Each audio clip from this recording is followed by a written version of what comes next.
आज छिंदवाड़ा में नकुलनाथ के नामांकन के बाद कांग्रेस अध्यक्ष जीतू पटवारी ने जनसभा को संबोधित किया।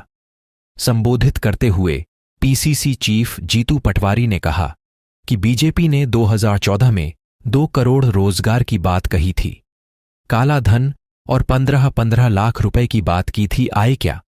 नहीं आए। किसानों की आय दोगुनी हुई क्या?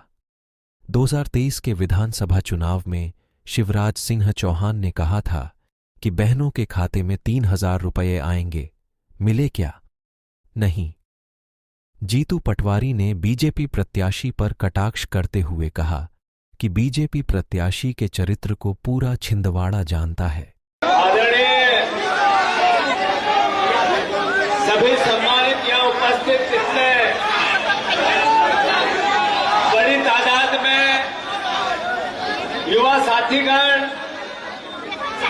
हमारी उपस्थित बहनें और आप सब, मैं आप सबसे आग्रह करता हूं जो मंच पे है उनसे भी और जो नीचे और सबसे पीछे खड़े हैं उनसे भी कि जरा कमलनाथ जी के लिए जोरदार तालियों से उनका स्वागत करें। साथियों, मंच पर विराजित आदरणीय अलकानाथ जी, आदरणीय नकुलनाथ जी, आदरणीय उमंग सिंगार जी, आदरणीय प्रियानाथ जी, हमारे परिवार के गंगा तिवारी जी, दोनों जिला अध्यक्ष, सारे हमारे एमएलए, सुखदेव पानसे जी, हमारे महापौर जी, हमारे जिला पंचायत के अध्यक्ष जी, सभी सम्मानित यहाँ उपस्थित वरिष्ठजन, युवक कांग्रेस के नेतागण, एनएसयूआई के नेतागण, हमारी खासकर यहाँ उपस्थित बहनें, महिला कांग्रेस के अध्यक्ष जी, मंच पर विराजित वो सभी साथी जिनका मैंने नाम लिया, बहुत सम्मानित है, पर जिनका नाम मैं नहीं ले पा रहा हूँ वो और भी सम्मानित है। मैं सबका स्वागत, सत्कार और अभिवादन करता हूँ। आप सबका भी मैं अभिवादन करता हूँ। साथियों, 2014 में नरेंद्र मोदी जी आए थे, देश ने बदलाव किया, उन्होंने जो बातें की उस पर विश्वास किया। 2023 इस साल की भारतीय जनता पार्टी का चुनाव हुआ, प्रदेश के लोगों ने उन्होंने भी जो कहा फिर से विश्वास किया। 2014 में 2 करोड़ रोजगार की बात कही थी, मिले क्या? 2014 में काले धन और 15-15 लाख की बात कही थी, आपके घरों में 15-15 लाख आए क्या? 2014 में नरेंद्र मोदी जी ने कहा था मैं किसानों की आय दुगनी करूंगा, हुई क्या? 2014 में एमएसपी किसानों को मिनिमम सपोर्ट प्राइस देने की बात कही थी, हुई क्या? फिर 2023 के रिसेंट चुनाव हुए, शिवराज जी के नेतृत्व में हुए, हमारे नेता कमलनाथ जी थे, बहनों को कहा गया 3,000 रुपए देंगे, जैसे ही चुनाव हुआ मिले क्या? तो आप लोग चुप रहो, मैं बहनों से पूछ रहा हूं, 3,000 रुपए मिले क्या? हमारे किसानों को कहा, कमलनाथ जी ने कहा मैं 3,000 रुपया किसानों के गेहूं का दाम दो। मैं बीजेपी की तब भी सरकार थी, बार बार चिल्ला रहा था, किसानों की आवाज उठा रहा था, भारतीय जनता पार्टी इग्नोर कर रही थी। फिर जब घोषणा पत्र आया, वचन पत्र आया, बीजेपी ने मैंने भेज तो दिया, तो उन्होंने कहा 3100 रुपए धान के दाम देंगे, चुनाव बाद मिलने लगे क्या? जब 2700 रुपए गेहूं की बात की थी उन्होंने, नरेंद्र मोदी की गारंटी, 2700 रुपए गेहूं के दाम हुए क्या? 450 रुपए का गैस सिलेंडर मिलेगा, बीजेपी की सरकार ने चुनाव पहले कहा था। अभी 450 रुपए पत्रकारों के घरों में 450 का बोचरा होगा, मिलने लगा क्या? साथियों, बात इतनी है कि बीजेपी जो बोली झूठ बोली, जो बोली नरेंद्र मोदी जो बोले,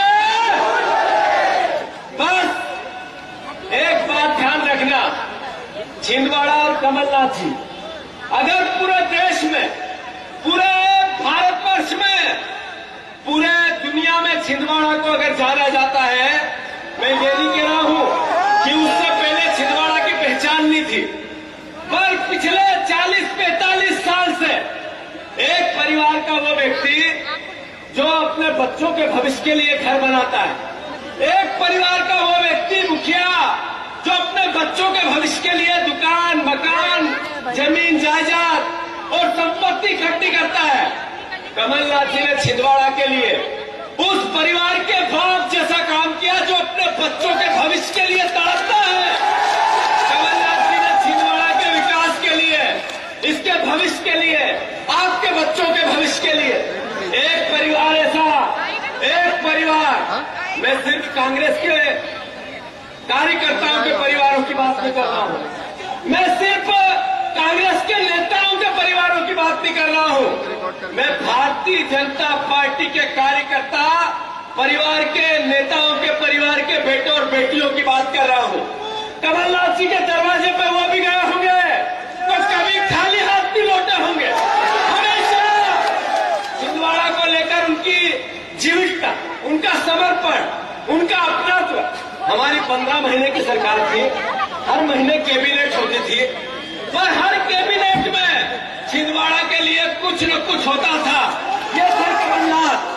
साथियों, मैं अनुरोध करना चाहता हूं कि भारतीय जनता पार्टी ने जिस तरीके का कार्य व्यवहार किया, आप देखो अभी electoral bond Bharatiya Janata party ने ईडी भेजी, गिरफ्तार किया, मुकदमे लगाए और 100 करोड़ रुपया उसी कंपनियों से चंदा ले लिया। भारतीय जनता पार्टी ने चंदा दिया, प्रोजेक्ट दिए और उन्हीं कंपनियों से फिर से करोड़ों रुपए बॉन्ड में चंदा ले लिया। जो नरेंद्र मोदी ये कहते थे मेरे ना कोई आगे है, न कोई मेरे पीछे है, न खाऊंगा न खाने दूंगा। पता चला कहते थे स्विस बैंक की मेरे पास लिस्ट है, काला धन लाऊंगा, अरबों रुपए लाऊंगा। जब स्विस बैंक की लिस्ट आएगी तो सबके घरों में 15-15 लाख तो मुफ्त में पहुंच जाएगा। कहते थे कि नहीं कहते थे? अरे कहते थे कि नहीं कहते थे?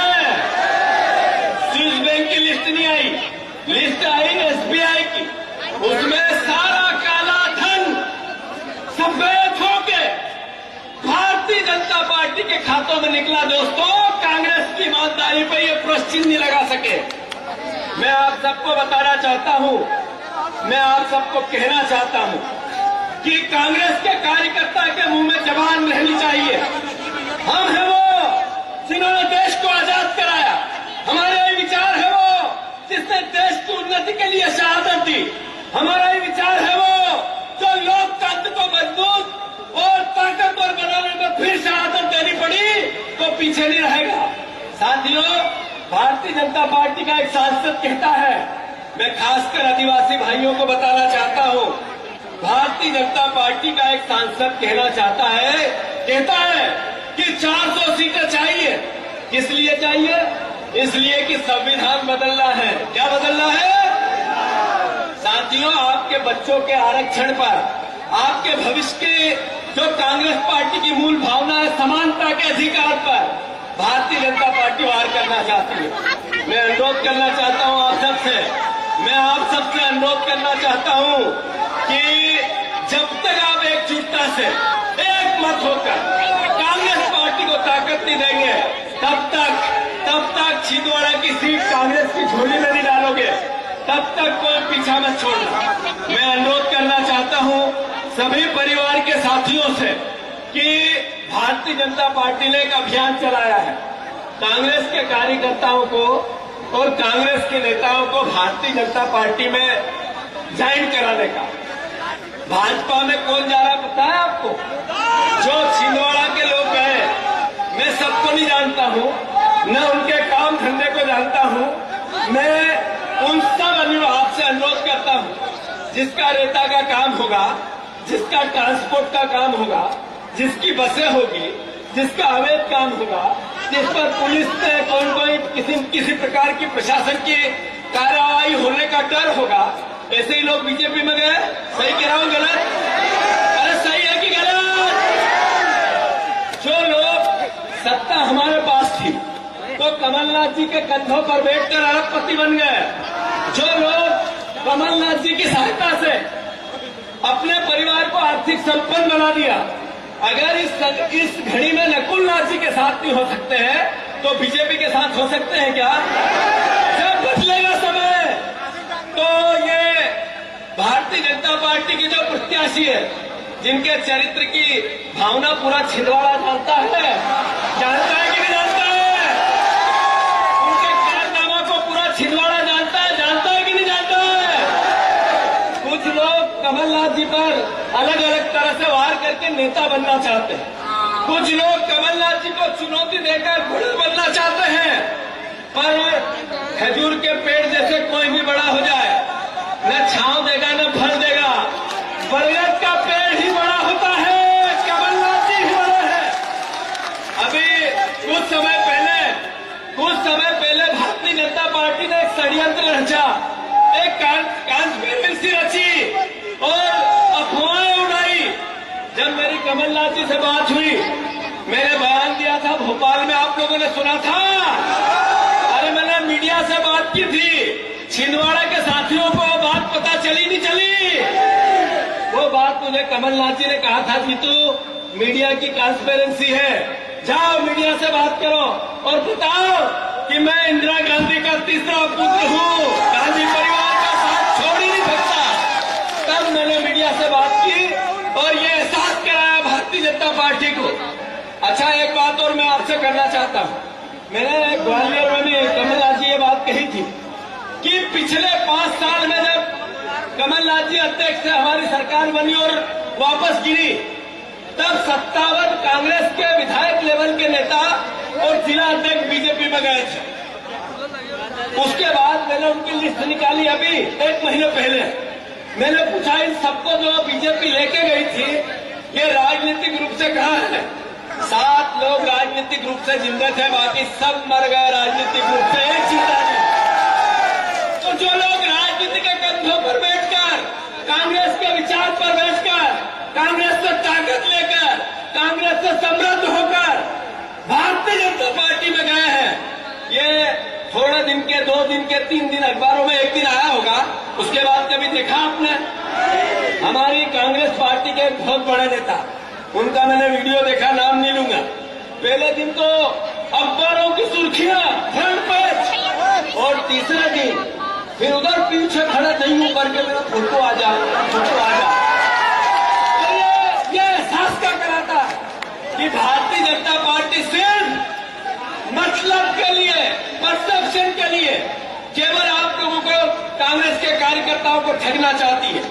मैं अनुरोध करना चाहता हूं पूरे प्रदेश के कार्यकर्ताओं को, कमलनाथ जी यहाँ उपस्थित हैं, कांग्रेस का ये छिंदवाड़ा की पावन भूमि, ताकत से, हर जोर जुर्म की टक्कर से इन भारतीय जनता पार्टी को मुंह तोड़ जवाब तभी मिलेगा, तब छिंदवाड़ा की सीट प्रचंड बहुमत से कांग्रेस जीतेगी कि नहीं जीतेगी?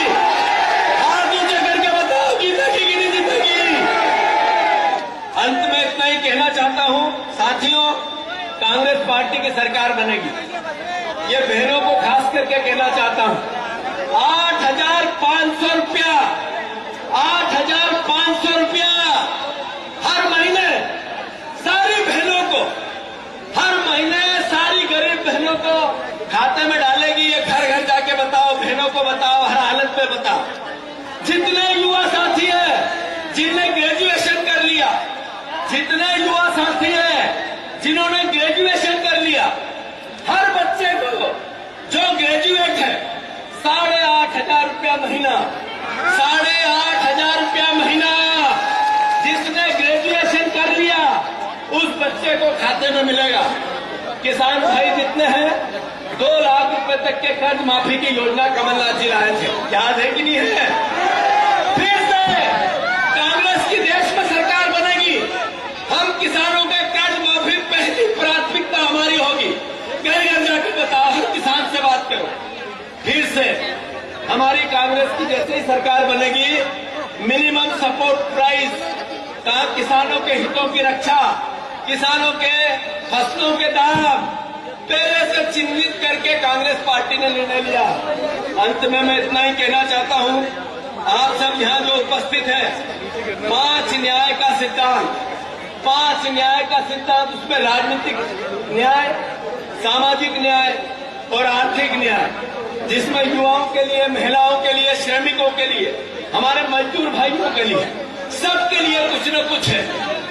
मैं कमलनाथ जी आपको भरोसा दिलाता हूं, जीतू पटवारी, नकुल नाथ जी, उमंग सिंगार और सारे कांग्रेस के युवा साथी हम एकजुटता से सगे भाई जैसे एक साथ रहकर कांग्रेस का 2028 में फिर से कांग्रेस की सरकार बने, आपका सपना पूरा करेंगे, ये वचन देते हैं। करेंगे कि नहीं करेंगे? भारत माता की धन्यवाद।